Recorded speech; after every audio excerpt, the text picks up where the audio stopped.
I'm Dr. Gerry Fishkin, and welcome to my show where we tackle life's toughest emotional roadblocks with insight, humor, and maybe a dash of empathy.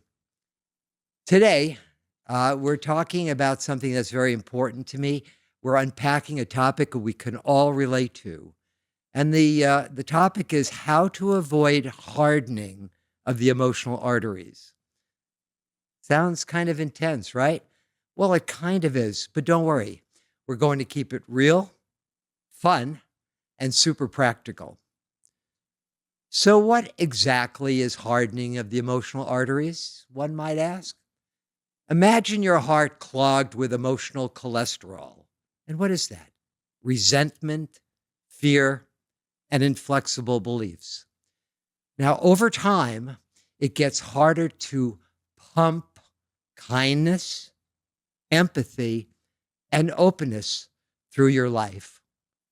It's that feeling when you say, ugh, I hate trying anything new, or why can't people just think like I do?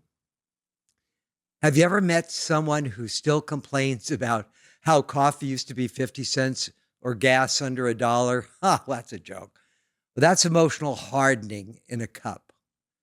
I want to give you some key points. The first has to do with cognitive and emotional rigidity. Seniors may face increasing difficulty adapting to change, such as new technology, shifting family dynamics, or evolving social norms.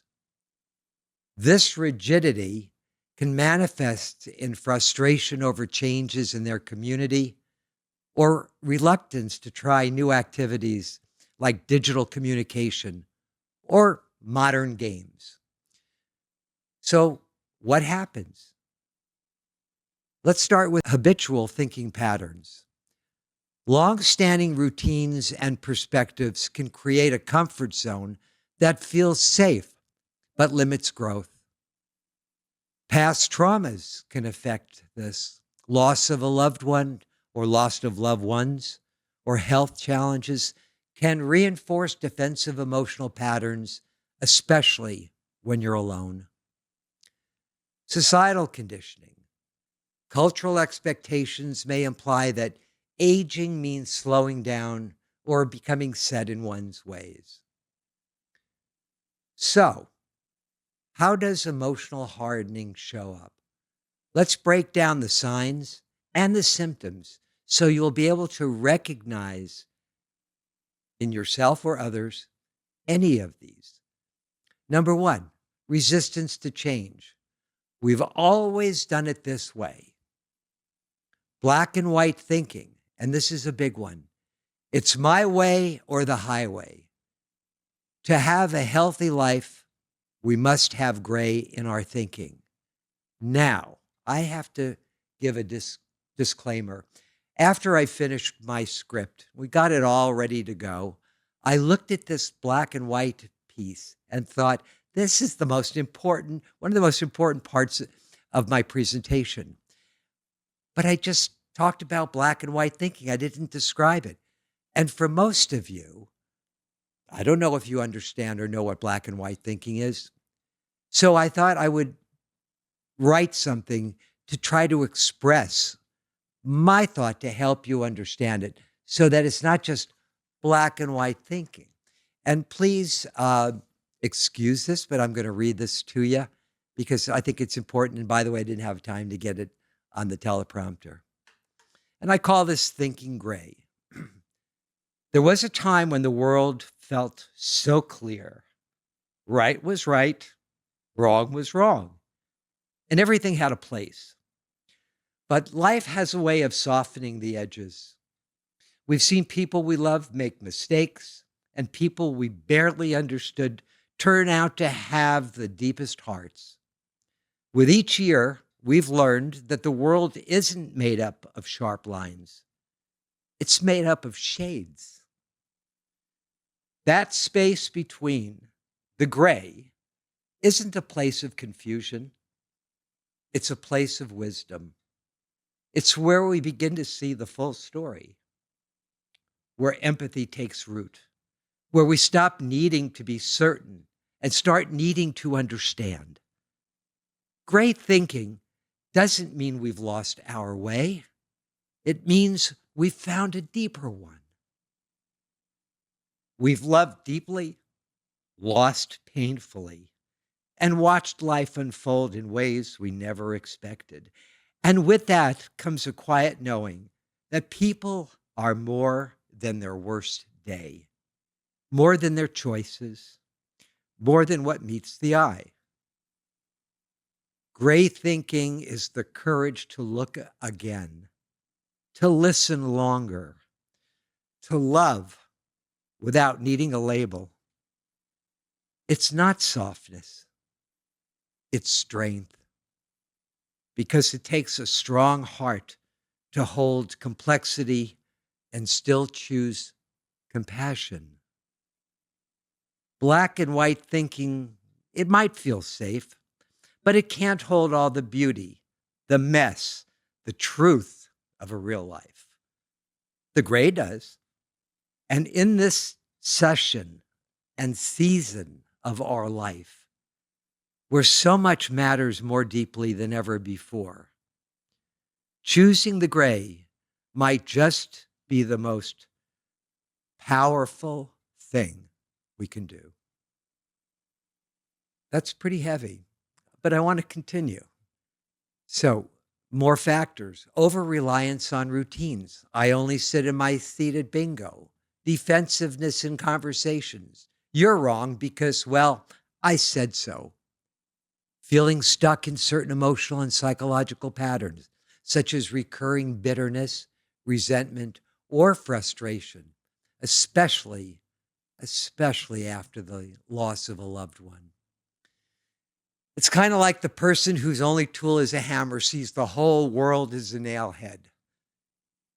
This is all about a loss of emotional resiliency over time. Even the wings of a jet plane. Have you ever noticed you get on a jet? Even the wings of a jet plane move up and down so they don't break off. I really believe that we can get there if we understand what we're doing to ourselves, and especially as it affects others. Why do we get emotionally rigid? Let's start with life experiences. As I said earlier, trauma, loss, or repeated disappointment build emotional scar tissue, and especially if we're stuck in unresolved or morbid grief. As I tell my patients, if grief lasts longer than a year to a year and a half, it turns into what we call morbid grief. And you don't want to get there because along with morbid grief becomes anger, frustration, and emotional rigidity and mental rigidity. So you really have to watch the morbid grief part. Biology. As we age, our brain gets comfy with patterns like an old recliner, cozy but limiting. Social influences. Society loves the predictable old dogs, new tricks, and all of that stuff. Society often prizes stability and consistency in adulthood, subtly discouraging experimentation or risk taking. And here's a big one: fear of vulnerability. I think it's safer behind a wall than risking hurt, but it also gets very lonely back there. We are all vulnerable, but we cannot live mired in defenses. So it takes us to this. How do we unclog our emotional arteries? Well, the good news is emotional rigidity isn't set in stone. You can absolutely reboot your emotional system. Here's how to stay emotionally spry no matter your age. I've come up with 10. Number 1, challenge your beliefs. Periodically question your assumptions. Ask yourself, why do I believe this? And is there another way to see this? Number 2, stay curious. Ask yourself, what if I'm wrong? Or what's a different angle on this? How can I see this from a different perspective? Years ago, I took flying lessons, became a pilot. And sometimes when I was really stuck, I'd go rent a plane and fly at about 2,000 feet. And I realized that when you're at that height, everything looks so bloody small. And it really is. So stay curious. Look at things from a different perspective or a different angle. It doesn't hurt. It'll help. It's part of creativity. Number 3, embrace the awkward. Be okay with being uncomfortable. It's where growth happens. I think it's important to remember that a pearl is made through agitation by a piece of sand in the oyster. Become a pearl. Agitation's okay. Don't fall for the easy. Take the more difficult course, especially as we get older. We probably did as youth. Number 4, breathe, journal, and reflect instead of reacting on autopilot. Tools like journaling, speaking with a therapist can help you identify and shift unhealthy emotional patterns and beliefs, as well as dysfunctional patterns of thinking. Are you still with me? Okay, number 5, try something new. Switch up your morning routine or talk to someone with a different perspective or viewpoint. It's okay. Debate is good. Number 6, lifelong learning. Pick up a hobby that makes you a beginner again, like learning to dance or cracking dad jokes. Continuous education, whether through formal classes, books, conversations, or online programs, keeps your mind sharp and receptive to new ideas. Number 7, seek novelty. Expose yourself to new experiences like trying a different cuisine or learning a new skill or traveling to unfamiliar places. Novelty stimulates the brain and keeps it adaptable. One way to accomplish this is to pursue your passions regardless of what they are and how old you are. At age 60, my Uncle Jack became an artist specializing in oil painting and creating beautiful paintings for our entire family. He didn't have formal education, but he felt that he wanted to express himself, and he did that through painting, and his paintings were just beautiful. Number 8, hope through neuroplasticity. As I said, the brain retains the ability to form new connections, no matter the age. With effort, seniors can cultivate openness, resilience, and cognitive flexibility. For example, try a new type of exercise or game, like participating in virtual bingo or joining a new hobby group. It can be very stimulating and a way of opening up to others. Number 9, engaging in conversations with younger generations to gain a new perspective. You know, at my age, most of my friends have gone on to a different place in the universe. And I've found that having younger friends, younger people in your life adds a new perspective. And it's really important. We all know that. Finally, number 10, sharing life's experiences while remaining open to different opinions and ideas.